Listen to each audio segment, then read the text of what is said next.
take refuge. And you will find your spiritual strength. You will find your simplicity. You will find your clarity.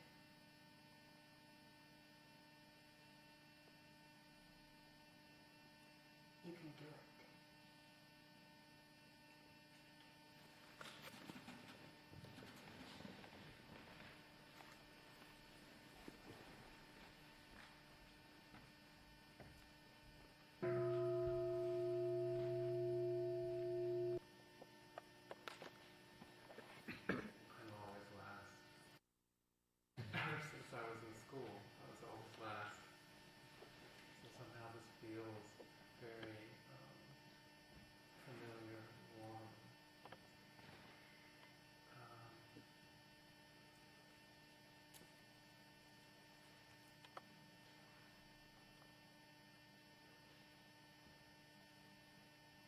I've been bathing in our circle since last night. Just that energy. The whole retreat, but there's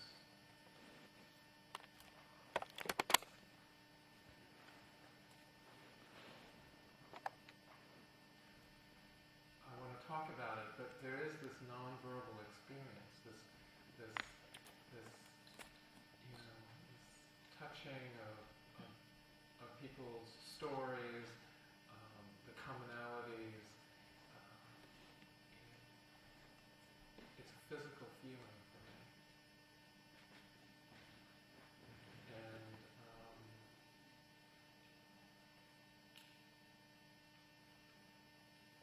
And it feels as if it's been the culmination of a long path.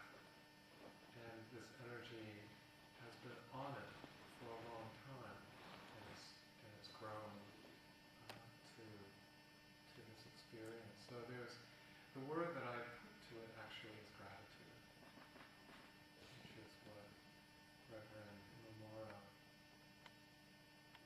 had spoken about.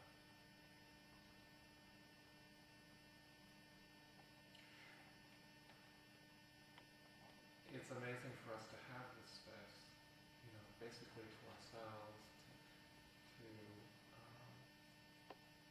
the land, the incredible wildlife.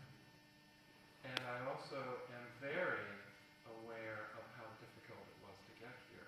And it wasn't just the physical labor. It was the negotiation and the cultural stuff that inevitably came up. And yet all of that is part of this gratitude. It's part of the experience. I can't separate the incredible feeling last night from the political conversations around why this was even necessary in the beginning. And so, for a long time, I've actually thought about, as we got closer and closer, I got more and more grateful that this was beginning to happen, and there was this momentum. And I love the Chinese characters for gratitude. It's Gan, and both characters have the radical of the heart in it. With the first character meaning Gan, to influence or to touch. And is a gift or a blessing from that heart space, that higher heart source. So it's really this gift from one heart to another. And as I practiced with this feeling, it really made sense that gratitude is very much like these qualities of the heart that we talk about in Theravada practice. The Brahma-viharas, the loving kindness, compassion, sympathetic joy, and equanimity. That these are energies of the heart. It's an internal experience. Gratitude is actually different than giving thanks, because I thank you. So it's an action. It's an external thing. I could be thanking you for all sorts of reasons. I could be thanking you because I want more of whatever you gave me. Or I could be thanking you because I want to look good. Or I could be thanking you because I feel obligated. And the gratitude is actually the internal experience. It's the internal, what's the intention behind the action? They say that in terms of right intention, one of the portions of the Eightfold Path is that intention is not like this razor-sharp sword, and our experience balances on it. Because only we can determine what our intention is. So if I give you thanks, is it really out of that pure gratitude, that unconditional space? Or is there something else that's coloring my experience?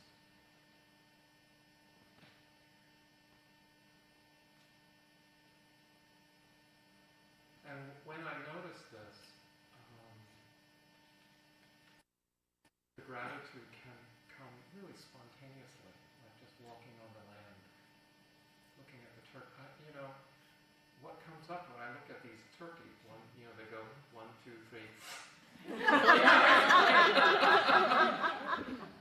How amazing!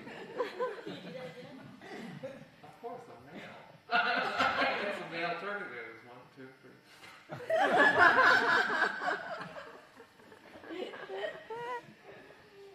This gratitude. So it can be spontaneous and almost contagious. I hope I can share this, Trinity, that at City Hall a couple of months ago when Trinity and Des got married, and all of the people there, even if you walked into the City Hall and you didn't know a single person getting married, you felt this gratitude. It was bouncing off the walls like a squash ball in a court. You couldn't help but just, absorb it like a sponge. It wasn't cognitive at all. It was this energy of the heart.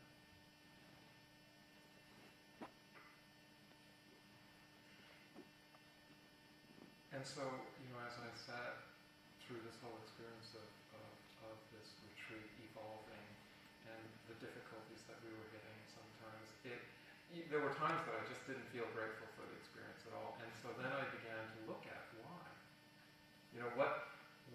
When is gratitude easy and when is it not? And for my own experience, when I am feeling this sense of abundance, when I'm feeling the wealth, it's much easier to be grateful. It's almost a reflexive action that I just want you to share, especially, I want you to feel as good as I do. And when you feel good, I feel that as well.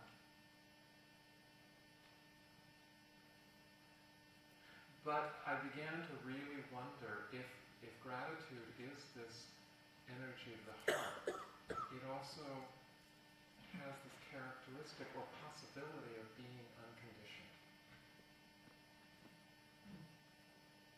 That it's not dependent on anything, not even the abundance. And so, when can I be grateful for when I feel the poverty, whether it's, material or emotional? Can I get into touch with that great fullness in order to be grateful? When I'm very blessed in my relationship with my partner, and yet, we step on each other's toes all the time. And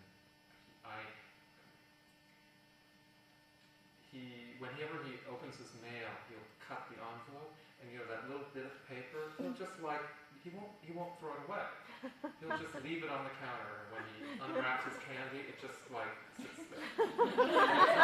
It's supposed to go into the trash can, but it doesn't.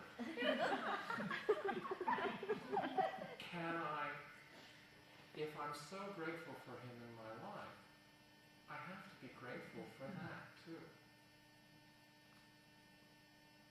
I have this very irritating habit of asking him questions that he can't answer about his job, about anything. And it's just the way that I work. I think of things that I want to know, and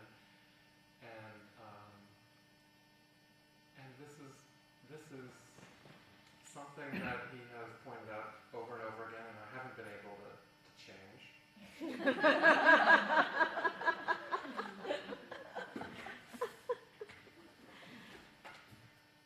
So, it's being grateful for both, what we perceive as good and bad. It's including the light and the shadow, and maybe holding it in a different way. I love this poem on relationships. Here's a relationship booster that's guaranteed to work. Every time your spouse or lover says something stupid, make your eyes light up as if you just heard something brilliant.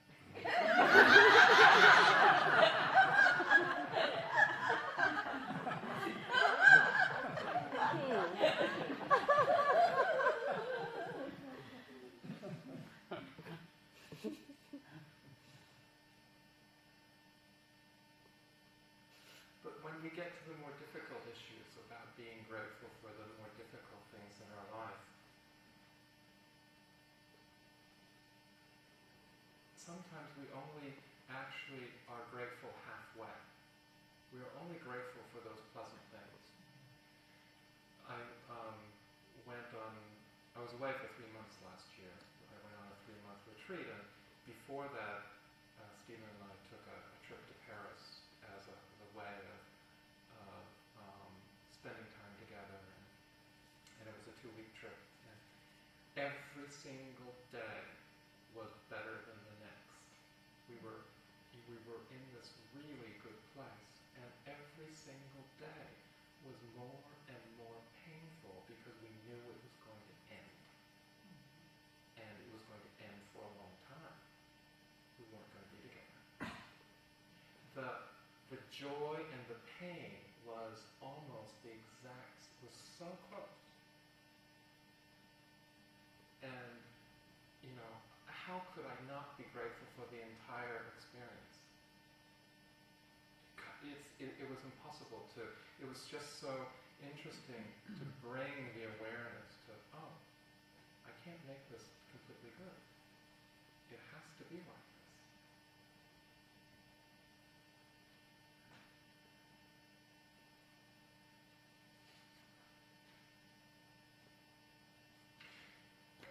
So there's a story that maybe many of you have heard, but it's actually, I think, when you turn it towards gratitude, it has a very interesting slant. And it's this old man who has a horse. And, everybody is saying how lucky he is for having a horse so they could plow his field and earn crops to sell. And so the man bows and thanks. And one day the horse runs away. And the neighbors say, you poor guy, you lost your income. And the man bows and thanks. And the neighbors say, well, he's crazy. Why are you thanking us? And then the horse returns, bringing another horse with him. Now the neighbors are all ecstatic. Oh my God, your abundance is doubled, and you're so lucky. And the old man again just bows. And so then the old man's son was working the fields on the second horse, and he falls and he breaks his leg. And the neighbor said, that should never happen. You got that second horse, you're so unlucky. And the old man just bows.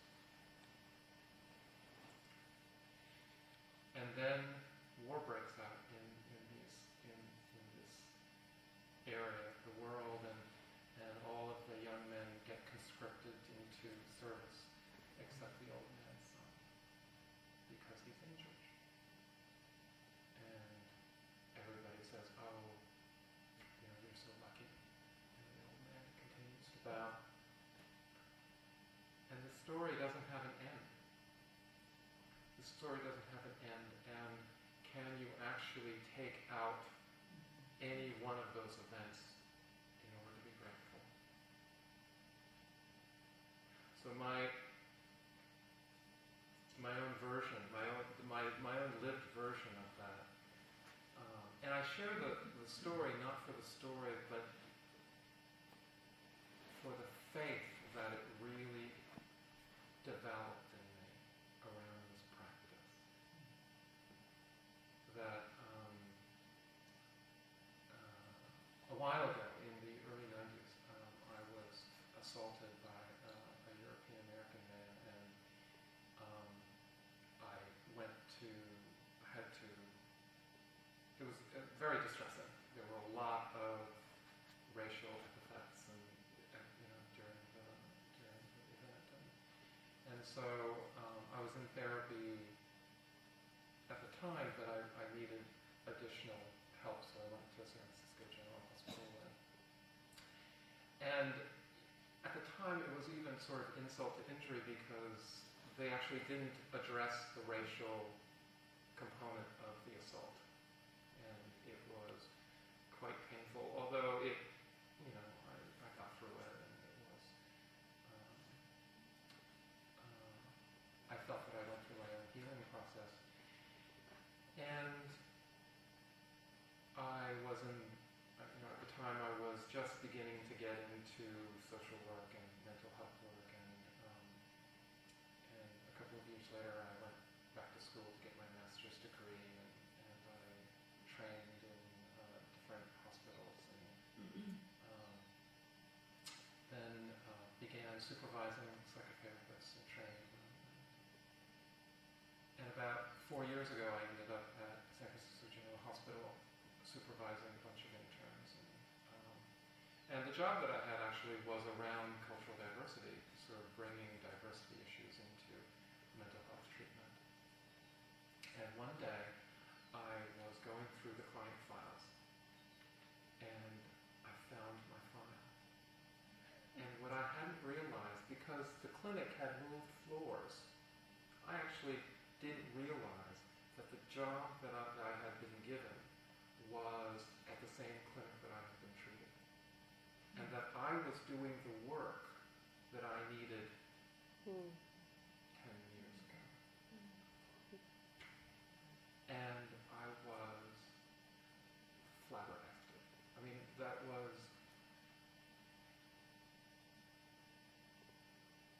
and it was a point of confusion.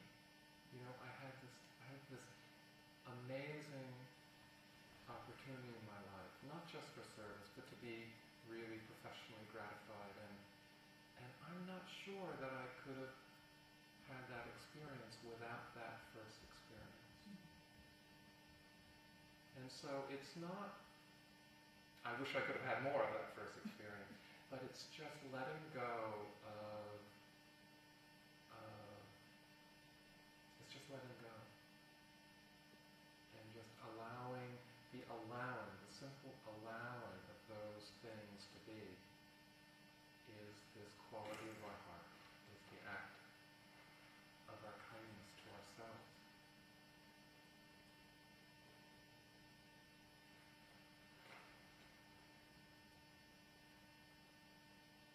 Gratitude is wide enough to cover all of our suffering. Suffering, I don't know if you've had this experience, suffering often asks, why me? Why me? Why did this happen to me? And gratitude asks, why not me? Who else would live my life? Who else could?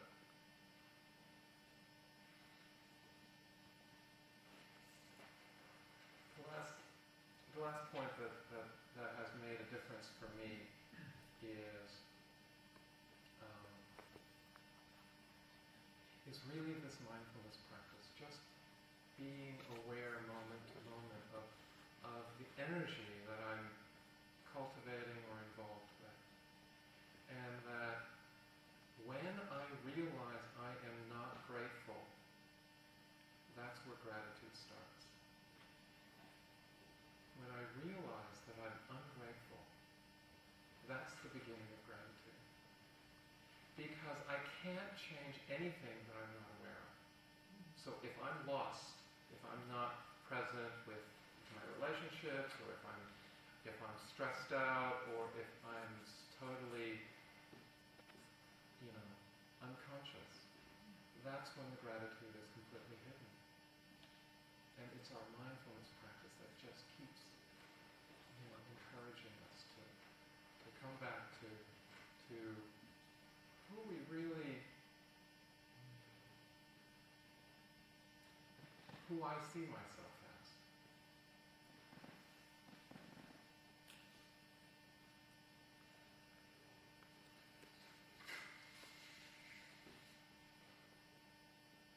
So I'll end with a poem. Some of you may have heard this. It's called A Love Letter by Nanao Sakaki. Within a circle of 1 meter, you sit, pray, and sing. Within a shelter of 10 meters large, you sleep well. Rain sounds like a lullaby. Within a field of 100 meters large, raise rice and goats. Within a valley of 1,000 meters large, gather firewood, water, and wild vegetables. Within a forest 10 kilometers large, play with raccoons, hawks, poison snakes, and butterflies. 100 kilometers large, where someone lives leisurely, they say. Within a circle 10,000 kilometers large, go see the southern coral reef in summer, or winter drifting ices in the Sea of Okosh. Within a circle 10,000 kilometers large, swimming in a sea of shooting stars. Within a circle of 1,000,000 kilometers large, upon the spaced-out yellow mustard blossoms, the moon in the east, the sun west. Within a circle 10 billion kilometers large, pop out far into the solar system mandala. Within a circle 10,000 light years large, the galaxy full blooming in spring. Within a circle 1 billion light years large, Andromeda is melting away into snowing cherry flowers. Within a circle 10 billion light years large, all thoughts of time, space, are burnt away. And there again, you sit, pray, and sing. You sit, pray, and sing. And we've done that in these last 6 days. We've sat, prayed, and sung through joy and pain, regardless. And that's really gratitude.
there's some questions about going back, coming out of, you don't want to leave until you leave, but maybe certainly there's some thoughts of transition.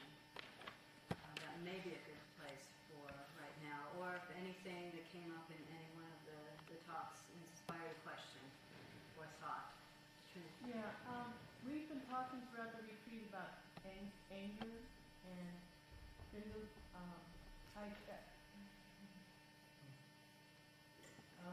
we've been talking a lot about anger in the retreat, and I guess one question, I just like some way to look at this question of anger in response to being attacked and anger to defend, because even the image that you talked about, the mother of a only child with that kind of energy, but then is there aggression in there? Is there, I don't want to use the relative bad and good, but, anger is just, it's all over the map in my mind, and it would be helpful if we had a little broader discussion of these subtleties, that, because it's clear when the anger is hostile and mean, but what about all these other, the gray areas?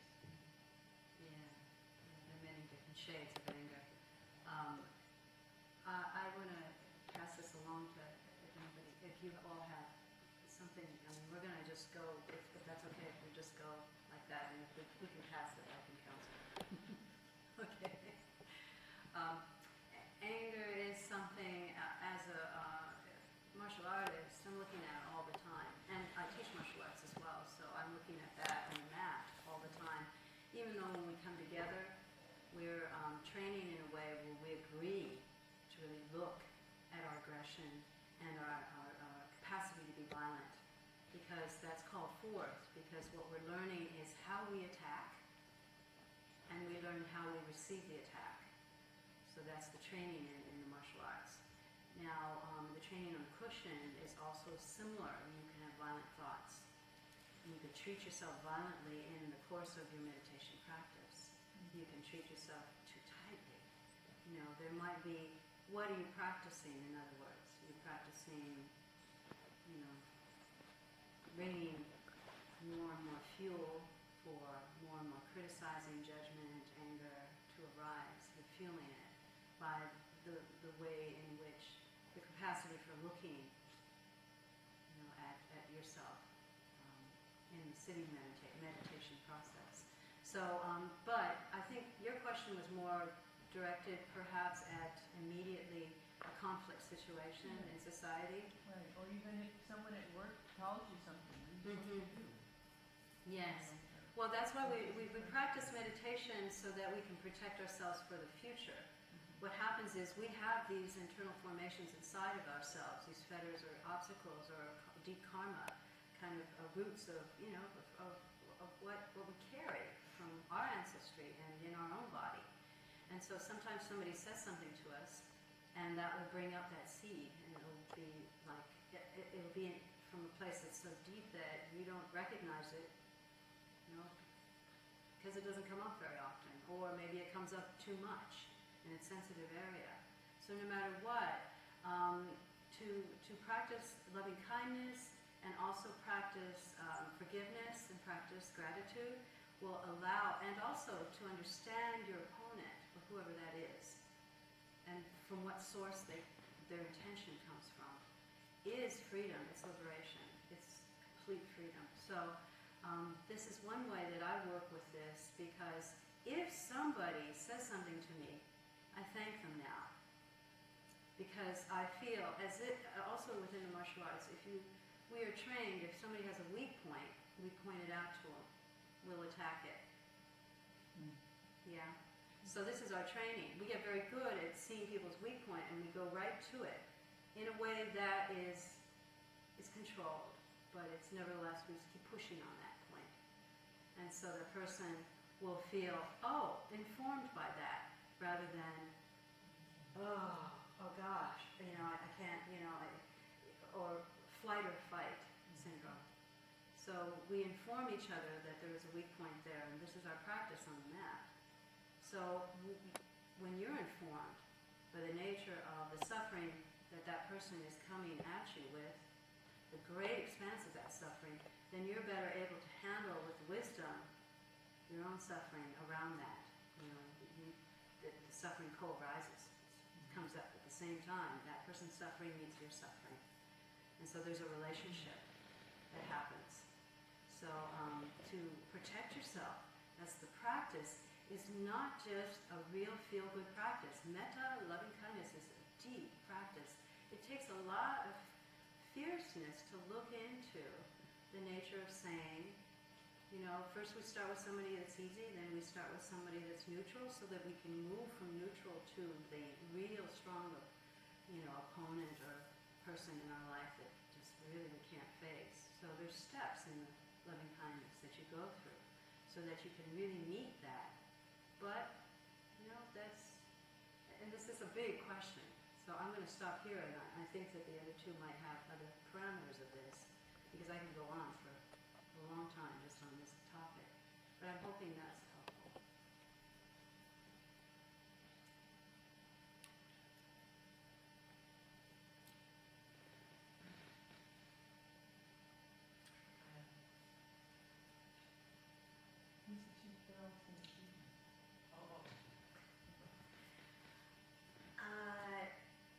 I remember when I said that meditation makes things interesting.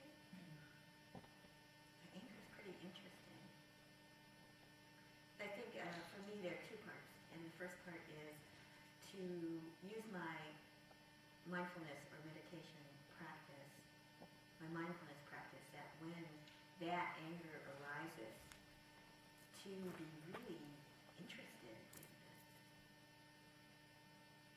It's just as this shawl has a particular color and pattern, a certain texture, kind of a form and a shape and a size.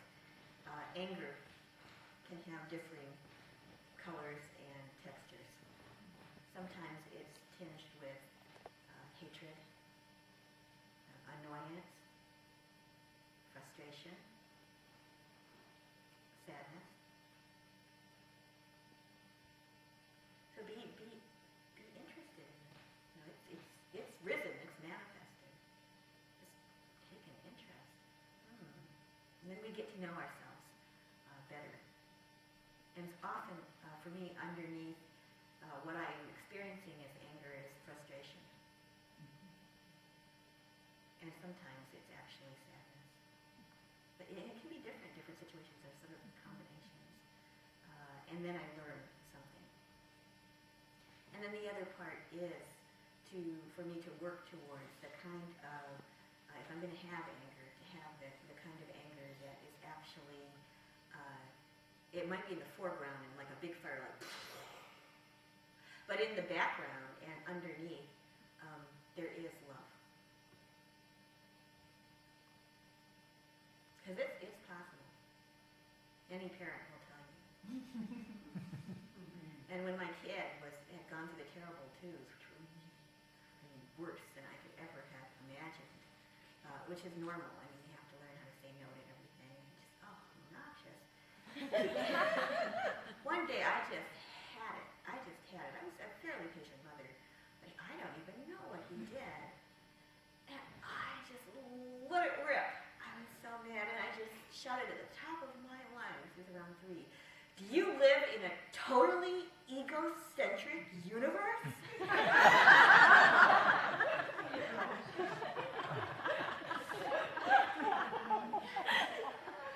He looked at me. I was like, never thought that Mom was a different person from himself.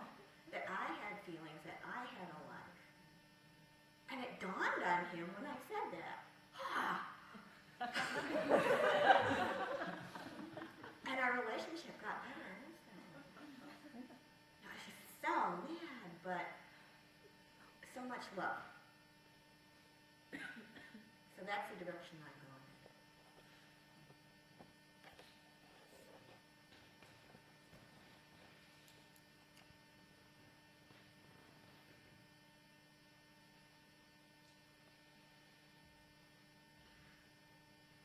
Anger is probably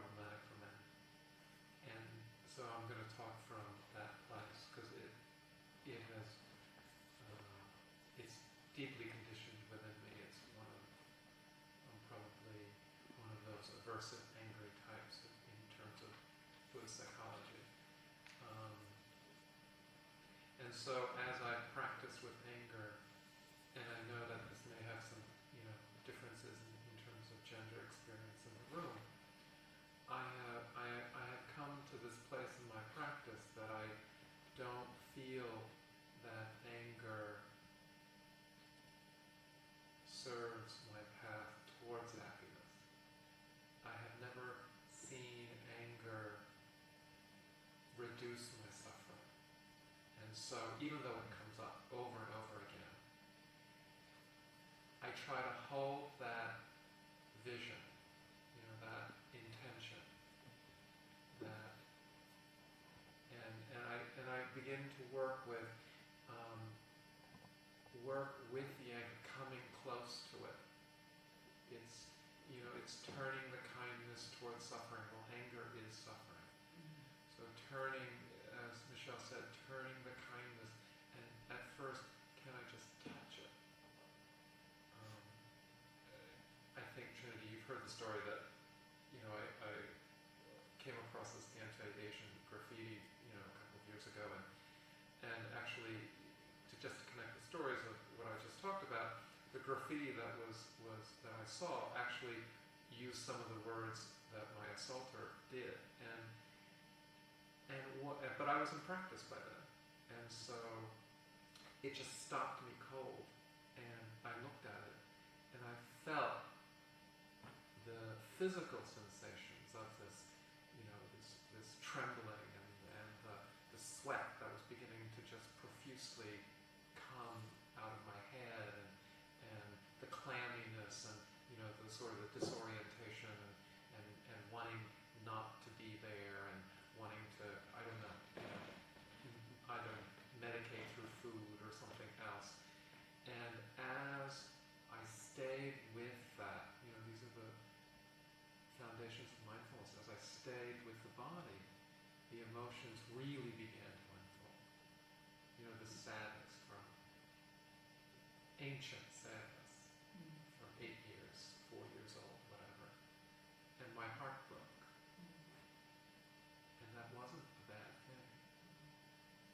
And I began to see, because it's in an Asian neighborhood, and I began to see the people walking by me as, the older people, they really, I saw them as my parents, and I wondered how my parents would have experienced this hatred. And then I saw people that reminded me of my brother, and my heart broke again. And then it just happened naturally. It wasn't a forced, thought, but then the perpetrator came into my heart, and I realized how damaged and wounded he or she must have been in order to create this event. And my heart broke again. And in that breaking, my past pattern around anger was to protect this heart. Don't you dare hurt it. But that's actually the counter, it's counterintuitive. But it's actually the breaking open that reveals. Trungpa talks about this tenderness of the heart that even if a mosquito lands on it, you feel it. And this is the power that can heal the world. And so are we willing to, this is the vulnerability that takes so much strength to break our hearts open and over again. And that's how having gone through that experience once, and this is the faith that I want to share with you, having gone through that experience once makes it easier to go through it again. And then the next time it will get easier. And that's, in terms of faith in the practice, it's reinforced by our experience. It's not something that, don't believe it just because I tell you. Believe your own experience.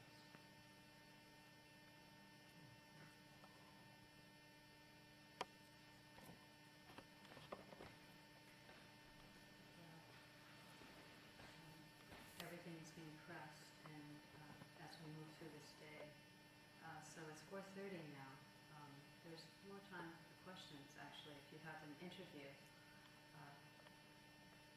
There's going to be also during interview time breakout groups. If there are any breakout groups, I know Jising has a breakout group. So where will you be meeting? Downstairs in